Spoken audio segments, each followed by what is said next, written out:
안녕하세요, 정아영입니다. 연휴 동안 맛있는 음식은 많이 드셨나요? 이제 연휴가 끝나고 다시 다이어트에 돌입하는 분들이 많으실 텐데요. 보통 다이어트에 돌입을 하게 되었을 때 첫 번째로 하는 행동이 다이어트 식품 구비하기, 식단 준비하기잖아요. 그래서 이와 관련해서 다이어트 식품의 실체를 알려드리고자 이번 영상을 준비해 왔습니다. 다이어트 식단을 구비할 때 가장 많이 선호하시는 음식들이 고구마, 닭가슴살, 아몬드잖아요. 첫 번째 고구마를 설명해 드리자면은 보통 고구마 자체가 다이어트 식품이다 라고 생각을 하시는데 사실 그렇지 않습니다. 고구마가 다이어트 식으로 꼽히게 된 이유를 먼저 살펴보자면 고구마를 쪄서 요리하게 되었을 때 GI 지수, 혈당 상승 지수가 한국인들이 주식으로 하는 흰 쌀밥보다는 지수가 낮기 때문에 고구마라는 것이 탄수화물을 채우기 위한 식품으로 선택이 되었던 거예요. 그런데 이 고구마 자체가 살이 빠진다 라고 생각을 하시더라고요.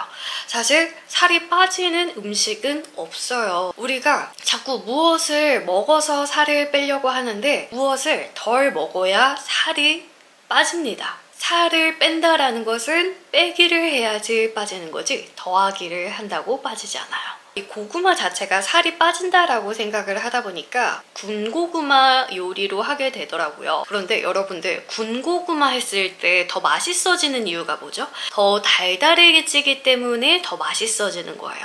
우리 입에서 달달하고 느끼면은 GI 지수가 높다라고 생각을 하시면 됩니다. 같은 고구마라고 해도 어떻게 요리하냐에 따라서 혈당 수치는 변화하게 되는 거죠. 그래서 여러분들이 나 이제 살 빼야지. 그런데 찐고구마는 맛없어. 군고구마를 해먹을 거야 라고 했다라고 하면은 여러분들은 그냥 밥 한 공기를 드시고 계셨던 거예요.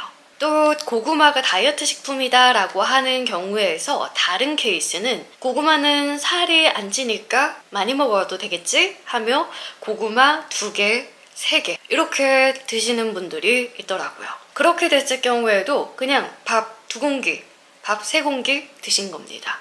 그래서 여러분들이 꼭 알아두셔야 하는 것은 고구마는 혈당 상승 지수가 낮기 때문에 다이어트 식품으로 꼽힌 것이지 이걸 먹는다고 해서 살이 빠지는 건 아니다 라고 알아주시면 되겠습니다. 다이어트 하실 때 고구마를 선택한다 라고 하면 너무 많이 드셔도 안 되고 군고구마나 고구마 마탕까지도 봤는데 저는 우리 구독자 여러분들이 고구마 마탕까지는 안 갔을 거라고 믿고 싶어요. 그래서 다이어트 할 때 식단을 고구마로 구성을 했을 경우에 너무 많지 않은 양 그리고 쪄서 GI 지수가 낮게 요리를 해주는 것이 올바른 식단 구성이 될 수 있겠습니다. 자, 그리고 두 번째는 닭가슴살이에요. 닭가슴살 이외에도 단백질로 묶어서 설명을 해드릴게요. 먼저 첫 번째, 왜 닭가슴살이 다이어트 식품으로 꼽히게 되었냐? 시작을 한번 보자면 못 만드는 분들은 단백질 섭취량이 굉장히 높아요. 그런데 육류가 저렴하지는 않다 보니까 예전에는 닭가슴살이 버리는 부위였단 말이에요. 사람들이 잘 먹지 않고 선호하지 않는 부위였어요. 못 만드는 분들이 많은 양의 고기를 섭취를 요하다 보니 닭가슴살이라는 버리는 부위를 많이 살 수 있었던 거죠. 그리고 닭가슴살 같은 경우에는 지방질이 적은 부위라서 고기를 많이 먹는 분들한테는 딸려오는 지방 섭취에 대한 부담이 줄어드는 것도 사실이었고요. 이런 이유 때문에 닭가슴살이 다이어트 식품으로 꼽히게 된 건데요. 이 이야기를 미루어서 생각해 보자면 지방질이 적은 살코기로 된 육류는 다 다이어트 식품이 될 수 있다라는 얘기예요. 그리고 또 단백질은 살이 안 쪄. 단백질은 많이 먹어도 돼 라고 생각하는 분들이 여전히 많더라고요. 그런데 단백질 많이 먹어도 살 쪄요.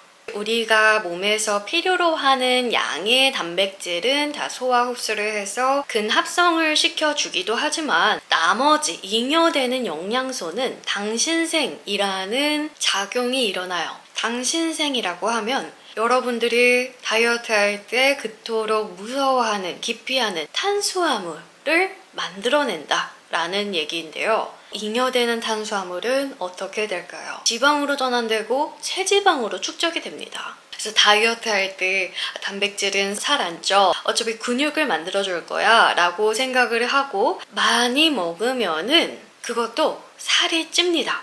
그래서 한 끼에 보통 닭가슴살 한 덩이 정도를 먹는 이유가 그런 것을 방지하고자 그렇게 나누어서 적절히 먹게 되는 거고요. 그리고 지방을 섭취해야 하기 때문에 아몬드도 많이 드시는데요. 아몬드를 먹게 되는 이유는 보통 이런 지방질들이 칼로리가 높다 보니까 칼로리 높은 지방식품들 중에서 그나마 칼로리가 낮은 게 아몬드였기 때문에 아몬드라는 식품이 꼽히게 된 거예요. 그래서 캐슈넛을 드셔도 되고 호두, 아보카도 이런 여러 가지의 지방을 드셔도 괜찮아요. 꼭 아몬드가 아니어도 된다라는 얘기를 해드렸고요. 마지막으로는 이 식품에 대한 연구 결과를 보고 나서 굉장히 배신감을 느꼈던 다이어트 식품인데요. 유제품입니다. 우리가 다이어트 한다라고 해서 아침에 그릭 요거트 많이 드시잖아요. 그런데 우리는 무엇의 노예다? 호르몬의 노예다.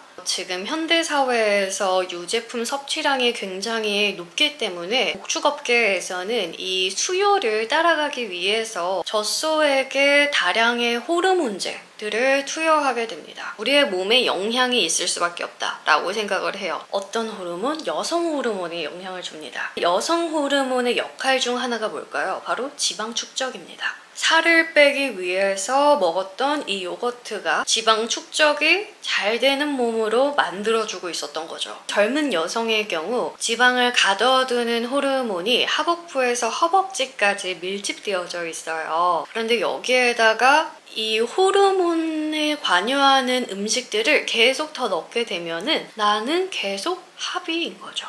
저도 젊은 여성이다 보니까 상체보다는 하체 쪽에 지방이 더 몰려져 있는 편이라서 다이어트, 감량기를 가질 때는 꼭 유제품을 끊습니다. 그래야 다리가 같이 빠져요.